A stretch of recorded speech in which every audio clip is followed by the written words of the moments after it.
अस्सलाम वालेकुम ma'am.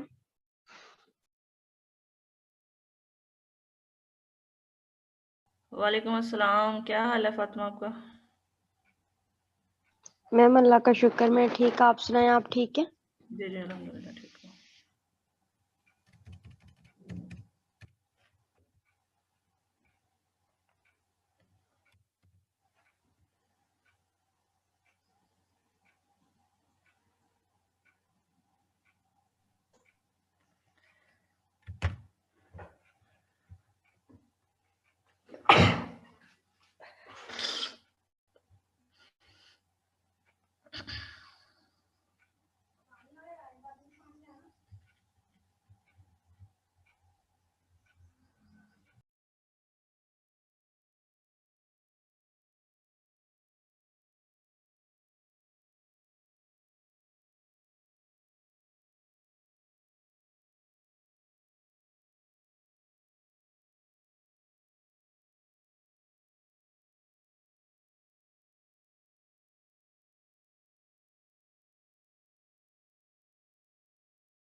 Yes अस्सलाम वालेकुम students.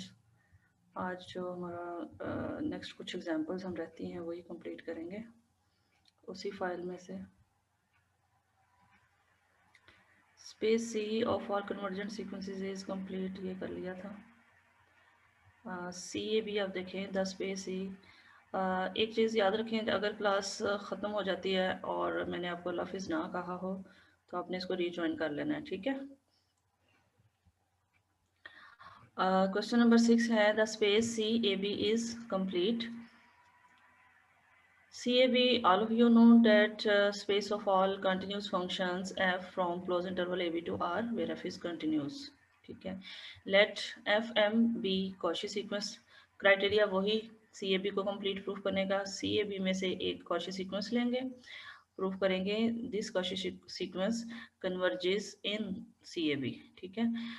So for this purpose, चूंकि हमें पता है कि ये स्पेस फंक्शंस की स्पेस है, तो लिहाजा इसकी जो सीक्वेंस में पॉइंट्स आएंगे वो फंक्शंस आएंगे। Let f m be a Cauchy sequence in CAB, then by definition for every epsilon, for any epsilon greater than 0, there exists natural number n naught such that for all mn greater or equal to n naught, distance between fm and fn less than epsilon। अब चूंकि सी a b पर जो metric define की जाती है वो maximum वाली की जाती है, ठीक है। तो आप मैक्सिमम भी यूज़ कर सकते हैं, कई बुक्स यहाँ पे सुप्रीमम भी यूज़ कर लेती हैं। तो लेकिन चूंकि हमने शुरू में मैक्सिमम ही पढ़ा है, क्योंकि मैक्सिमम जो है सुप्रीमम आपने देखा है कि मैक्सिमम तो सुप्रीमम हो सकता है, लेकिन सुप्रीमम जो है वो मैक्सिमम नहीं होता। देखिए ना, बाज़ औक़ात सुप्रीमम जो है वो एग्जिस्ट करता है, लेकिन सेट को बिलोंग नहीं कर रहा होता। ठीक है, तो मैक्सिमम जो है वो जब भी एग्जिस्ट करता है वो सेट को ही बिलोंग करता है। सो मैक्सिमम यूज़ कर लें, सुप्रीमम कर लें। This is less than epsilon, या डी की डेफिनेशन लगा दी, आप मैक्सिमम ही यूज करें। ठीक है, maximum of f m of x minus f n of x mod less than epsilon where x belongs to close interval a b. ये मेरा बाद का एनालिसिस, मैंने जो एनालिसिस सुप्रीमम और मैक्सिमम पे किया था, ये इसके बाद किया था, उससे मुझे अंदाजा हुआ था कि जो मैक्सिमम है वही बेहतर है यहाँ पे यूज करना।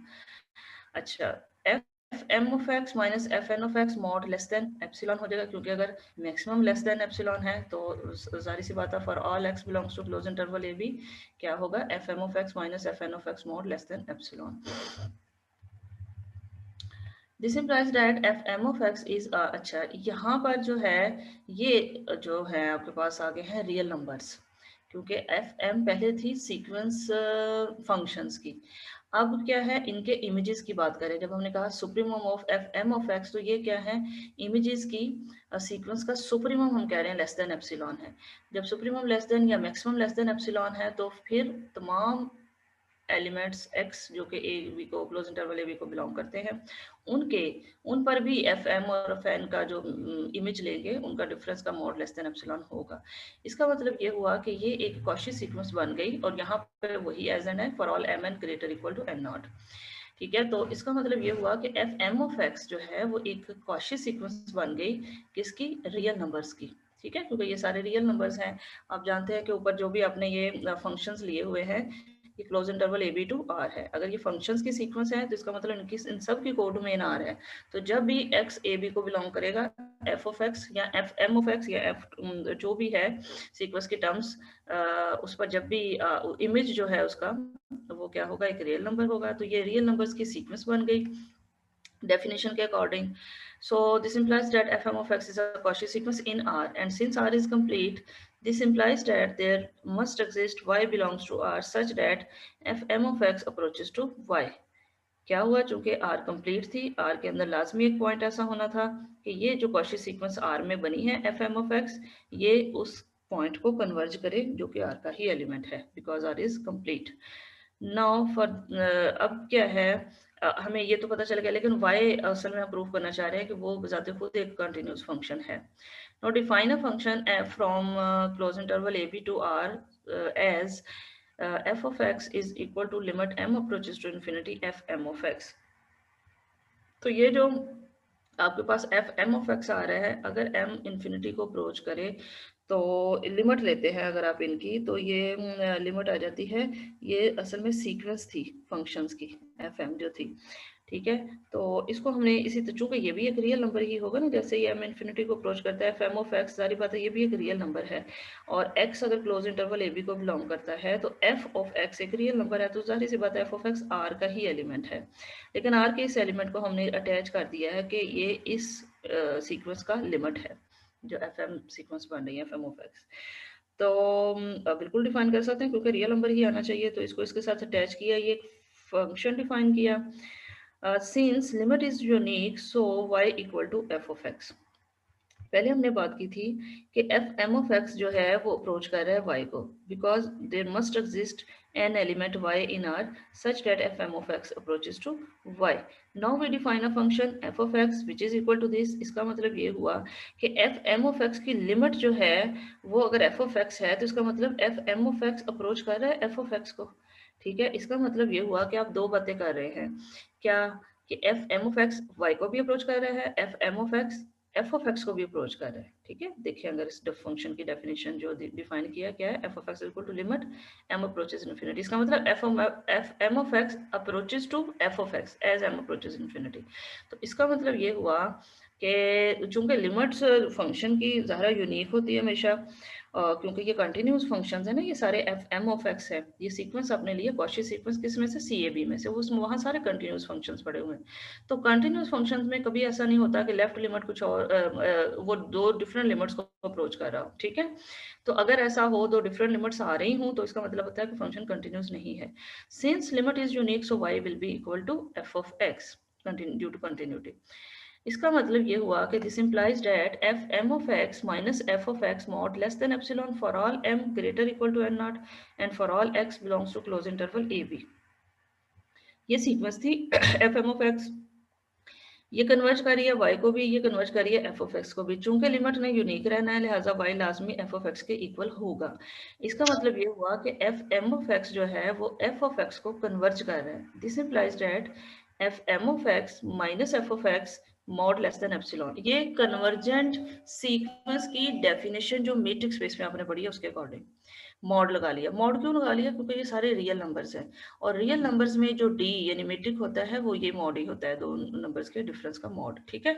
तो चूंकि f m of x Cauchy sequence है, और अब ये जिस पॉइंट को कन्वर्ज कर रही है यानी एफ ऑफ एक्स को कन्वर्ज कर रही है, तो by definition of convergent sequence क्या होगा, f m of x minus f of x mod less than epsilon होगा for all m greater equal to n not, ठीक है। ये जस्ट उसकी वजह से, और ये किसके लिए, किसी एक एलिमेंट को आपने स्पेसिफिक नहीं किया हुआ। This is true for all x belongs to close interval a b, ठीक है। अगर x तमाम x के लिए ये इनइक्वालिटी सेटिस्फाई हो रही है लेस देन एप्सिलॉन वाली, तो इसका मतलब ये होगा कि इनका जो मैक्सिमम है वो भी लेस देन एप्सिलॉन रहेगा। मैक्सिमम या सुप्रीमम ये लेस देन एप्सिलॉन रहेगा। So this implies that maximum of f m of x minus f of x mod less than epsilon, and this implies that maximum of, यहाँ आप लिख सकते हैं f m minus f of x, ठीक है। दो functions subtract हो रहे हैं, तो इसका मतलब क्या होता है, उनके क्या है, हर एलिमेंट पर उनका इमेज जो है वो सब्ट्रैक्ट हो रहा है, ठीक है। तो ये इस तरह से दो फंक्शन है सर में, f m minus f of x, this is less than epsilon. अब अगर इनका इमेज जो है f m minus f of x का सुप्रीमम जो है for all x belongs to close interval a b less than epsilon है, this implies that कि ये जो फंक्शन की सी बन रही है f m minus f mod, ये लेस देन एप्सिलॉन होगा for all m greater equal to n not, ठीक है। तो चूंकि सुप्रीमम लेस देन एप्सिलॉन है, this implies that f m minus f mod less than epsilon हो जाएगा, and this implies that f m कैसी sequence है, कन्वर्जेंट सीक्वेंस है, और किसको कन्वर्ज कर रही है, एफ को कन्वर्ज कर रही है, ठीक है। Since each f m is continuous, f as the uniform limit of sequence of continuous function, uniform limit of sequence of continuous function, ये देखिए डिफाइन इसी तरह से किया है एफ को। देखिए एफ को कैसे डिफाइन किया, f of x is equal to limit m approaches infinity f m of x. ये क्या है, सीक्वेंस ऑफ कंटिन्यूस फंक्शंस, ठीक है। तो एफ कैसे डिफाइन किया, सीक्वेंस ऑफ लिमिट है सीक्वेंस ऑफ कंटिन्यूस फंक्शंस की। So f as uniform limit of sequence of continuous function is continuous on close interval a b, ठीक है। ये रिजल्ट यूज कर ले एनालिसिस का, रियल एनालिसिस का, तो लिहाजा ये भी कंटिन्यूस हो जाएगा। एफ अगर ये कंटिन्यूस हो जाता है, ए बी पर ही डिफाइंड है और ये कंटिन्यूस हो गया है, और एफ एम एफ को अप्रोच कर रहा है, एफ बजाते खुद कंटिन्यूस है और ए बी पर ही डिफाइन है, तो इसका मतलब कि एफ जो है वो सी ए बी को बिलोंग करता है, ठीक है। तो इसका मतलब जो एफ एम की सीक्वेंस, जो एफ एम सीक्वेंस थी, ये जिस पॉइंट को कन्वर्ज कर रही है वो पॉइंट उसी स्पेस का पॉइंट है जिसमें से अपने सीक्वेंस ली थी। Thus f belongs to C a b, hence C a b is complete. तो मतलब क्या हुआ कि अब मैं थोड़ा सा इसको दोबारा रिपीट करती हूँ। सी ए बी को आपने प्रूफ करना है कि ये कंप्लीट है, ठीक है। ये स्पेस कैसी होती है ये मैंने लिख दिया। एफ एम इसमें से एक कॉची सीक्वेंस लेंगे, कॉची सीक्वेंस की डेफिनेशन अप्लाई कर दी, तो d f n less than epsilon होगा for all m n greater equal to n not, ठीक है। अब डी की डेफिनेशन अप्लाई कर दी, यहाँ सुप्रीमम वाली डेफिनेशन लिखी हुई है, आपने मैक्सिमम वाली पढ़ी हुई है, मैक्सिमम ही लिख लें, ठीक है। तो ये लेस देन एप्सिलॉन होगा, तो दिस इम्प्लाइज है अगर ये मैक्सिमम लेस देन एप्सिलॉन है, तो हर एक एक्स जो एक बी को बिलोंग करता है उन तमाम पॉइंट पर एफ एम का इमेज और एफ एन का इमेज का डिफरेंस का मॉड लेस देन एप्सिलॉन होगा। This implies that f m of x is Cauchy sequence in R, ठीक है। चूंकि ये रियल नंबर्स की सीक्वेंस बन रही है, क्योंकि ये सारे इमेजेस आर को ही बिलोंग कर रहे हैं, सारे फंक्शंस के इमेजेस, तो ये आर में एक कॉची सीक्वेंस बन गई, ठीक है। कैसे बन गई, क्योंकि ये क्या है, for all m n greater equal to n naught f m of x minus f n of x mod less than epsilon. इसका मतलब d between f m of x and f n of x less than epsilon है। ठीक है, तो इसका मतलब कि ये f m x Cauchy sequence R में आर कंप्लीट है, तो लाजमी आर के ही किसी पॉइंट को ये कन्वर्ज करेगी। सपोज कर लिया वो वाई है। अब हम देखते हैं कि ये जो वाई है क्या ये भी एक कंटिन्यूस फंक्शन है। ठीक है, तो इसके लिए एक नया फंक्शन डिफाइन किया f close interval a b to R. किस तरह से डिफाइन किया, ये जो ऊपर सीक्वेंस ली हुई है आपने कंटिन्यूस फंक्शंस की, इनकी जो लिमिट है, आप देखना चाहते हैं क्या है लिमिटिंग वैल्यू क्या है इसकी। ठीक है, तो इनकी जो लिमिट है उसको हमने, चूंकि एक रियल नंबर ही होना है, तो ये एफ ऑफ एक्स भी एक रियल नंबर है, तो इसकी डिफाइन डेफिनेशन इस तरह से दे दी कि f of x is equal to limit m approaches infinity f m of x. Since limit is unique so y is equal to f of x. ठीक है, क्योंकि ये कंटिन्यूस फंक्शंस थे, लिमिट उनकी डिफरेंट नहीं हो सकती। अगर दो लिमिट्स को कन्वर्ज करता है, दो लिमिट्स आती हैं कंटिन्यूस फंक्शंस की सीक्वेंस की, दो लिमिट आती हैं तो दोनों लिमिट लाजमी सेम होंगी। That is f m of x minus f of x mod less than epsilon for all m greater equal to n naught. ये आपने कन्वर्जेंट लिमिट की डेफिनेशन से ये बात लिख दी। ठीक है, क्योंकि अब एफ ऑफ एक्स जो है एफ एम ऑफ एक्स की क्या है, लिमिट है, लिहाजा ये होगा लेस देन एप्सिलॉन होगा। दिस इम्प्लाइज डैट अगर ये है फॉर ऑल एक्स के लिए, तो ज़ाहरा फिर उन वो तमाम एक्स जो क्लोज इंटरवल ए बी को बिलोंग करते हैं उनकी सुप्रीमम बी से लेस ही रहेगी, क्योंकि सबके लिए ट्रू है, तो सुप्रीमम या मैक्सिमम हम यूज कर रहे हैं तो मैक्सिमम से भी लेस रहेगा। This implies that next and this implies this and this implies this. इसमें तो कोई चीज नई नहीं है, वही चीजें जो ऑलरेडी आप जानते हैं। Since each f m is continuous, f क्या था, uniform of continuous functions is continuous on close interval a b, thus f belongs to CAB, hence CAB is complete.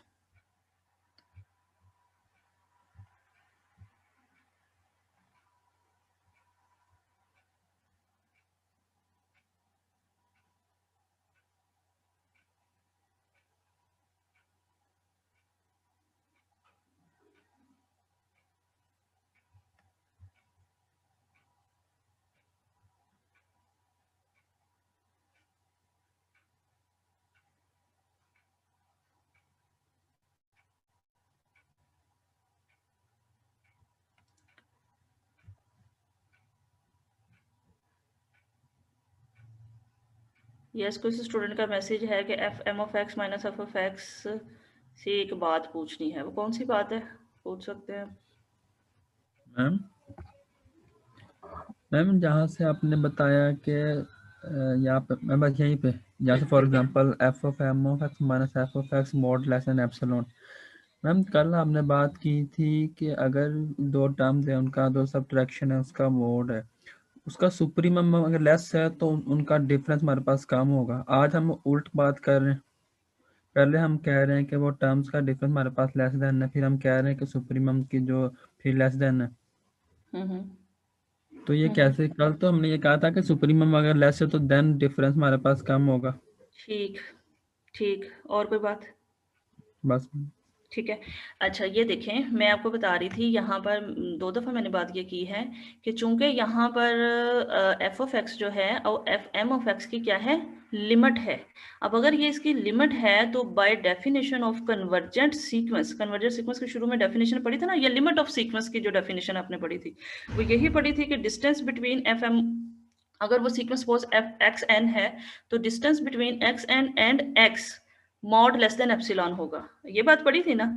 तो चूंकि हमने ये इसकी क्या आ गई है, लिमिट आ गई है, एफ एम ऑफ एक्स की लिमिट क्या आ गई है, एफ ऑफ एक्स है, और इसकी अगर लिमिट है तो डेफिनेशन हम इसकी अप्लाई कर देते हैं यहाँ पर, f m of x minus f of x mod less than epsilon for all m greater equal to n naught. अच्छा, यहाँ पर मैंने ये बात की कि एक्स कोई आपका स्पेसिफिक नहीं लिया हुआ आपने उस क्लोज इंटरवल ए बी में से, उस क्लोज इंटरवल ए बी में से आपने स्पेसिफिक नहीं कहा, आपने कहा ये ट्रू होगा for all x belongs to close interval a b, यानी कि इस क्लोज इंटरवल ए बी पर जो आपने फंक्शंस डिफाइन किए हुए हैं इनमें एक्स कोई भी होगा, सब के लिए ये बात ट्रू है, सब के लिए ये बात ट्रू है। मसलन किस किस के लिए ये बात ट्रू है, आप कुछ कह सकते हैं कि किसके लिए बात ट्रू है, हर एक के लिए ट्रू है। इसमें और उसमें फर्क है। अगर आप वो वाली बात जो पिछले क्वेश्चन की कोई कर रहे थे या बाउंडेड फंक्शंस की कर रहे थे, ये वो नहीं है। यहाँ पर चूंकि वो इसकी अब लिमिट आ गई है एफ ऑफ एक्स, अब अगर चूंकि इसकी लिमिट है तो तमाम ये जो सीक्वेंस असल में बन क्या रही है, सीक्वेंस एम जो है वो एक नेचुरल नंबर है ना, इसका मतलब F one of x minus f of x mod less than epsilon, ठीक है। f2 of x minus f of x mod less than epsilon, f3 of x minus f of x mod less than epsilon, and this is true for all x belongs to closed interval ab, ठीक है। तो इसका मतलब अगर तमाम के लिए कर रही है तो जो सुप्रीमम लेनी है आपने इन डिफरेंस की, वो भी उसी डोमेन के एलिमेंट पर लेनी है ना, उसके डोमेन के एलिमेंट पर भी ये बात ट्रू है। Since this is true for every x belongs to closed interval ab, so this implies that supremum या मैक्सिमम जो हम कह रहे हैं ऑलरेडी कि maximum of f m of x minus f of x mod less than epsilon होगा।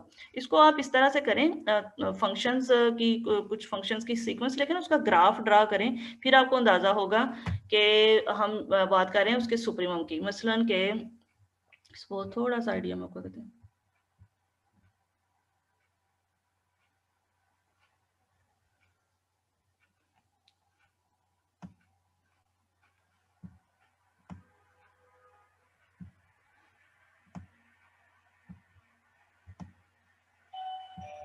ये real line are है, ठीक है, ये क्लोज इंटरवल ए बी है, इस पर ही जितने भी फंक्शंस हैं आपके पास वो हैं,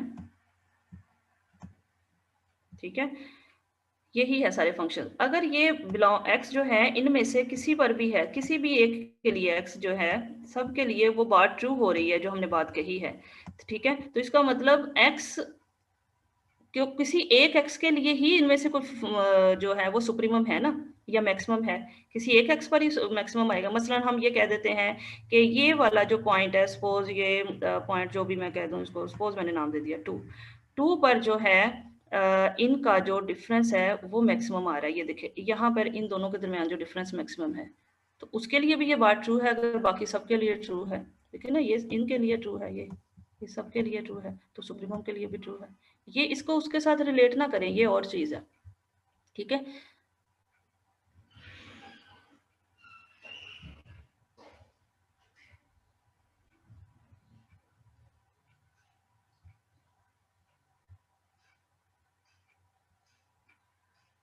होपफुली आपको इस बात की समझ आई है कि चूंकि हम उसके अंदर तमाम पॉइंट्स की बात कर रहे हैं, लिहाजा यहाँ फिर बात कर रहे हैं कि this is less then, this is true for all also maximum point, ठीक है।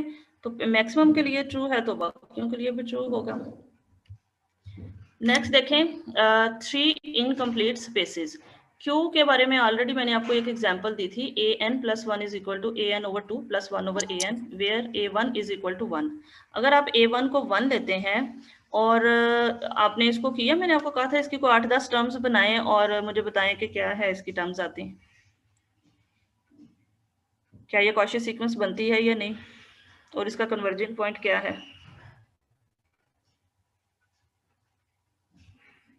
किसी ने नहीं किया?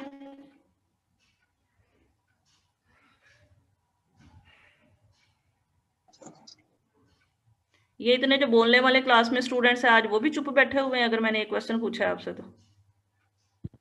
No ma'am. बस ठीक है, शाबाश, भी ना करें आप लोग। Space Q of rational number is the subspace of Banach space R, ठीक है। बनाक स्पेस अभी नहीं अगर आपने पढ़े तो मीट्रिक स्पेस आर भी कह सकते हैं। क्यू चूंकि इसके रैशनल नंबर की का सेट है और इसकी सबस्पेस है क्यू आर की इंड्यूस मीट्रिक इसके लिए यूज होती है, तो ये इसकी सबस्पेस है। क्यू का क्लोजर जो है आप जानते हैं आर होता है, टोपोलॉजी में आप ऑलरेडी पढ़ चुके हैं। क्लोजर क्या होता है, किसी भी सबसेट का क्लोजर का मतलब subset and its limit points, that is Q closure का मतलब Q union Q dash mean set of all limit points of Q. चूंकि इसका क्लोजर आर आता है क्यू नहीं है, तो इसका मतलब कि क्यू जो है वो क्लोज सबस्पेस नहीं है आर की, क्योंकि कोई भी सबस्पेस क्लोज कब होती है, जब उसका क्लोजर उसी के इक्वल आ जाए। तो ये इसके इक्वल नहीं है, वजह ये भी है क्योंकि ये इसमें डेंस है, हर 2 रैशनल नंबर के दरमियान एक रैशनल, हर 2 ही रैशनल के दरमियान एक रैशनल, तो ज़रा ये कभी भी नहीं हो सकता कि ये क्लोज्ड हो इसमें। चूंकि ये क्लोज नहीं है, ये कंप्लीट नहीं रहती। बहरहाल दूसरी एग्जांपल यही जो नोट मैंने आपको दी हुई है, ये एक कॉची सीक्वेंस है, नहीं की तो दोबारा करें, टर्म्स बनाएं, कोई 8-10 टर्म्स इसकी लिखें, देखें सीक्वेंस कैसी बन रही है, आया ये कॉची सीक्वेंस है या नहीं, अगर है तो इसका कन्वर्जिंग पॉइंट क्या है। ठीक है, मैंने थोड़ा सा हिंट आपको दिया हुआ, ये स्क्वायर रूट 2 को कन्वर्ज करती है। आपका बाकी अपना एनालिसिस होगा कि आप देखते हैं कि क्या वाकई इसको स्क्वायर रूट 2 को कर रही है, जैसे ये n इन्फिनिटी को अप्रोच कर रहा है। तो इसका मतलब आप ये भी एक एग्जांपल फिर दे सकते हैं कि चूंकि इसके अंदर हर कॉची सीक्वेंस इसी के पॉइंट को कन्वर्ज नहीं करती, सीक्वेंस किसकी बन रही है, रैशनल नंबर्स की, लेकिन ये जिस पॉइंट को कन्वर्ज कर रही है वो इरेशनल नंबर है। That's why we say that Q is not complete space and also not a complete subspace, क्योंकि ये क्लोज्ड भी नहीं है। तो दोनों सूरतों में जो भी आप करना चाहें, तीसरी भी कोई एग्जांपल फाइंड आउट कर सकते हैं। कंसिडर द सबस्पेस P, और एक और इनकम्प्लीट स्पेस है, consider the subspace P of all polynomials. Polynomials ली हैं फाइनाइट डिग्री की। पॉलिनोमियल्स आप जानते हैं, अगर हम डिफाइन करते हैं polynomial close interval a b पर, और तो फिर ये जो सारी पॉलिनोमियल्स होंगी, चूंकि पॉलिनोमियल्स फंक्शन ही होते हैं, तो ये जो P है ये C A B का सबसेट हो जाएगा, सबस्पेस हो जाएगा। सो सिंस P, ये जो P जो हमने लिया, consider the subspace P of all polynomials of finite degree, P is subspace of CAB, क्योंकि CAB में सारे कंटिन्यूस फंक्शन, पॉलिनोमियल्स भी कंटिन्यूस फंक्शंस होते हैं, और ये वो पॉलिनोमियल्स लिए हुए हैं जो क्लोज इंटरवल AB पर डिफाइंड है। देखिए X लिखा हुआ है, बिलोंग कर रहा है क्लोज इंटरवल। हर एक की बात नहीं आप कर सकते कि हर पॉलिनोमियल जो है वो CAB को बिलोंग करेगा। ठीक है, सिर्फ वही पॉलिनोमियल CAB को बिलोंग करेगा जो AB पर डिफाइंड, क्लोज इंटरवल AB पर डिफाइंड होगा। सो द नॉर्म भी लिखा हुआ है, आप मीट्रिक भी लिख सकते हैं, नॉर्म भी लिख सकते हैं। वेरी नेक्स्ट हमारा टॉपिक नॉर्म का ही है। द नॉर्म या metric in P is induced metric from CAB। ठीक है, वही यहाँ सुप्रीमम वाली लिखी गई है, मैक्सिमम वाली आपने पढ़ी है तो मैक्सिमम ही यूज कर लें। तो अदरवाइज ये भी बुक्स में गलत तो नहीं लिखा हुआ, इसको भी सुप्रीमम के साथ लिखा हुआ है, चलता है। P is not complete, here the sequence of polynomial, ये Pn of x जो सेकंड लाइन पे आपको नजर आ रही है, 1 + x + x square over 2 factorial plus so on plus x raise to the power n over n factorial, ये एक Cauchy sequence है। ये सीक्वेंस बन रही है किसमें, P में। दोबारा देखिए P क्या है, P है space of all polynomials of finite degree. ठीक है, these functions are defined on close interval AB, यानी कि यहाँ पे जो x है किसको बिलोंग करेगा, क्लोज इंटरवल AB। सारी के सारी पॉलिनोमियल P में पड़ी है। Pn of x यहाँ पे जो आपको नजर आ रही है, 1 + x + x square over 2 factorial plus so on x raise to the power n over n factorial, ये कैसी सीक्वेंस है, ये फाइनाइट डिग्री की एक पॉलिनोमियल है। फाइनाइट डिग्री की पॉलिनोमियल है विद सम कोफिशिएंट्स। देखिए ऊपर कोफिशिएंट्स कोई भी रियल नंबर्स हो सकते हैं ना, यहाँ पे जो P0, P1, P2 so on Pn लिखा है, P ये सारे Pn किसको बिलोंग करें, R को। यहाँ पर स्पेसिफिक कर लिया है, P0 भी 1 है, P1 भी 1 है, P2 1 ओवर 2 फैक्टोरियल है, एंड सो ऑन Pn क्या है, 1 ओवर n फैक्टोरियल। ठीक है, ये भी फाइनाइट डिग्री की पॉलिनोमियल है, सारी सी बात है, ये भी बिलोंग करेगी किसको, P को, कैपिटल P को बिलोंग करेगी। हाँ ठीक है, तो ये कैसी सीक्वेंस, अब ये सीक्वेंस भी है उसमें, सीक्वेंस कैसे है आप देखें, n जो है n के डिफरेंट वैल्यूज लें, n 1 n2 n3, ये डिफरेंट वैल्यूज के लिए जो सीक्वेंस है Pn में, P कैपिटल P में ही सीक्वेंस है। कैसी सीक्वेंस है, ये कॉची सीक्वेंस है। वजह क्या है, क्योंकि इसकी nth टर्म और mth टर्म का d जो लिया है, यहाँ नॉर्म लिखा हुआ है, आप d लिख सकते हैं, नॉर्म भी लिख सकते हैं। जो d जो है nth टर्म और mth टर्म दोनों नेचुरल नंबर है, n और m, कोई एक ग्रेटर होगा। सपोज n ग्रेटर है, अगर n ग्रेटर है, n में से m टर्म माइनस कर देते हैं, तो फिर आपके पास कितनी टर्म्स रहने की, n+1, n+2, n+3 and so on, ये वाली रह जाएगी ना। ठीक है, तो उनका आपने सुप्रीमम लेना है। सुप्रीमम तो बाद की बात है, पहले तो ये जो n टर्म्स हैं, आप देखें कि अगर mn इन्फिनिटी को अप्रोच करता है तो आपके पास जो n टर्म्स कैंसिल हो जाएंगी, आगे रह क्या जाएगा, x raise to the power n+1 over n+1 factorial. ठीक है, इसी तरह से फिर क्या रह जाएगा, plus x raise to the power m+2 over m+2 factorial and so on, ये रहेगा ना इनका सुप्रीमम। इनका सुप्रीमम 0 को क्यों अप्रोच करेगा, क्योंकि ये mn इन्फिनिटी को अप्रोच कर रहा है, तो फैक्टोरियल चूंकि डिनोमिनेटर में है, और ये जैसे ही इन्फिनिटी होगा या बहुत लार्जर नंबर होगा, तो ओवरऑल नंबर ये किसके करीब हो रहे हैं, 0 के करीब हो रहे हैं। तो इसका मतलब ये हुआ कि ये जो Pn of x लिखा है, एक सीक्वेंस ली है किस में से, पी में से, कैपिटल मी में से, ये एक कॉशी सीक्वेंस है, ठीक है। ये कॉशी सीक्वेंस तो है, ठीक है, लेकिन ये एक ऐसी कॉशी सीक्वेंस है पी में जो कि पी के ही पॉइंट को कन्वर्ज नहीं करती, ठीक है। पी के सारे पॉइंट्स फाइनाइट डिग्री की पॉलिनोमियल्स हैं, ये सीक्वेंस भी फाइनाइट डिग्री की पॉलिनोमियल्स हैं, ठीक है। अगर आप देखें तो ये फाइनाइट डिग्री की पॉलिनोमियल बन रही है ना, क्या क्या आ सकती हैं इसकी टर्म्स, 1 जैसे 1 + x 1 + x plus x square over 2 factorial plus on x raise to power n over n factorial, ये सीक्वेंस है, कॉची सीक्वेंस बन गई, क्योंकि आपने देख लिया इसका टर्म्स का जो d है, इनकी m और n टर्म्स के दरमियान d जो है वो 0 को अप्रोच कर रहा है एज mn अप्रोचेज इन्फिनिटी। लेकिन ये वो सीक्वेंस है p में जो p के ही पॉइंट को कन्वर्ज नहीं करती। कैसे? p n of x का लिमिटिंग पॉइंट ले n अप्रोचेज टू इन्फिनिटी, ठीक है। ये क्या हो जाएगा 1 + x plus x square over 2 factorial plus on, और ये सीरीज बन गई है। ये किसकी सीरीज है? e पावर x फंक्शन की। आप ऑलरेडी मैथमेटिकल मेथड्स में चैप्टर 1 जो है इसमें पढ़ चुके हैं कि जो e पावर x फंक्शन है इसकी ये सीरीज होती है, ठीक है। इसी तरह साइन फंक्शन, कॉस फंक्शंस की, लॉगरिथमिक फंक्शन की, डिफरेंट फंक्शंस की आपने वहाँ सीरीज सीखी कि किस तरह से सीरीज बनाते हैं फंक्शंस की, बनती हैं कैसे। तो लिहाजा ये इसका मतलब ये हुआ कि ये जो आपके पास इन्फिनिट डिग्री की पोलिनोमियल बन रही है, असल में तो ये पोलिनोमियल है, इन्फिनिट डिग्री की है, अगर जैसे यानी इन्फिनिटी को अप्रोच करता है, तो ये एक पोलिनोमियल फाइनाइट डिग्री की नहीं रहती, ये एक फंक्शन बन जाता है e पावर x। ये कंटिन्यूस फंक्शन है तो कंटिन्यूस फंक्शन, लेकिन ये पोलिनोमियल नहीं है, ठीक है। This is not a polynomial. तो मतलब ये है कि P के अंदर, ये जो P है आपके पास, space of all polynomials of finite degree, इसके अंदर एक सीक्वेंस ऐसी जनरेट की जा सकती है जो कि कॉशी सीक्वेंस है, लेकिन उस कॉशी सीक्वेंस का कन्वर्जेंट पॉइंट जो है वो एक फाइनाइट डिग्री की पॉलिनोमियल नहीं है, लिहाजा जो P है वो कंप्लीट स्पेस नहीं है। तो P का क्लोजर जो है वो असल में CAB आता है। CAB क्यों आता है? क्योंकि इसका जो लिमिट पॉइंट है ये क्या है, इस कॉची सीक्वेंस का जो लिमिट पॉइंट है वो e पावर x है, एक कंटिन्यूस फंक्शन है, यानी CAB का एक पॉइंट है, p का पॉइंट नहीं है, ठीक है। अगर सारे पॉइंट्स p के हों, हर कॉची सीक्वेंस के कन्वर्जिंग पॉइंट p के ही पॉइंट होते तो उसने होना था कंप्लीट। लेकिन आप एक सीक्वेंस ऐसी, और इस तरह से और भी सीक्वेंस जनरेट कर सकते हैं, जरूरी नहीं है यही हो, इस तरह की और सीक्वेंस भी, जैसे मैंने साइन को साइन और बाकी फंक्शंस का आपको हवाला दिया, सीक्वेंस जनरेट कर सकते हैं जो कि जिनका कन्वर्जिंग पॉइंट जो है वो फाइनाइट डिग्री पॉलिनोमियल नहीं रहता, लिहाजा p कंप्लीट नहीं है, q कंप्लीट नहीं है, इसी तरह से q डैश यानी सेट ऑफ या स्पेस ऑफ इररेशनल नंबर्स, ये भी कंप्लीट स्पेस नहीं है, क्योंकि वो भी डेंस है r में। q का क्लोजर भी, q डैश यानी कि स्पेस ऑफ इररेशनल नंबर्स का जो क्लोजर है वो भी r आ जाता है, q डैश नहीं होता, डेट्स वाई।